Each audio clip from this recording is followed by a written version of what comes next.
Doutor, a gente vai aqui falar do autismo, né? Que é uma doença assim que as pessoas não falam muito desse assunto, né?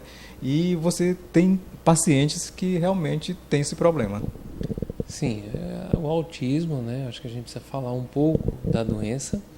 O autismo é uma doença neurológica, né, a princípio, que a criança ela se fecha em um mundo próprio, né?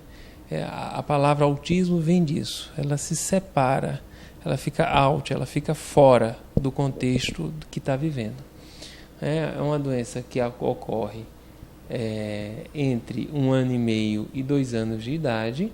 A criança é uma criança previamente saudável, e ela, de repente, o pai e a mãe começam a notar que, sem motivo algum, ela passa a se isolar, ficar no cantinho, e não é um processo de depressão. Nota que a criança está saudável, ela tá feliz, mas ela não aceita o convívio de outra pessoa, ela não aceita o carinho de um estranho, ela começa a fazer movimentos repetitivos, normalmente ela se admira por algum movimento, algum objeto repetitivo, por exemplo, abrir e fechar a porta, fica só abrindo e fechando, abrindo e fechando, abrindo e fechando. O ventilador, né? Fica com aquela coisa, com o ventilador fica rodando, ele fica lá o dia inteiro olhando para lá, e isso daí é o que começa a chamar a atenção da família. Doutor, só para explicar melhor, mas como é que se percebe, né, quando a criança tem esse problema? Normalmente a mãe percebe, né? A criança, ela é uma criança previamente saudável, uma criança que brincava, corria, e ele, de repente ele passa a evitar.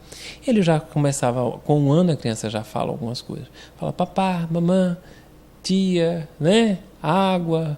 Ele já fala, e ele vai perdendo essa capacidade de falar. Ele se fecha tanto no mundo dele que ele perde inclusive a capacidade de contato.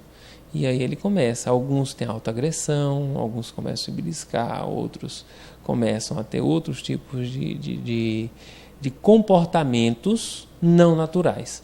Então a mãe percebe, ela vai procurar o pediatra. Mas quais os cuidados que a pessoa deve ter, tipo, a mãe deve ter com uma criança dessa? Com uma criança dessa, a criança é uma criança que precisa de muito estímulo.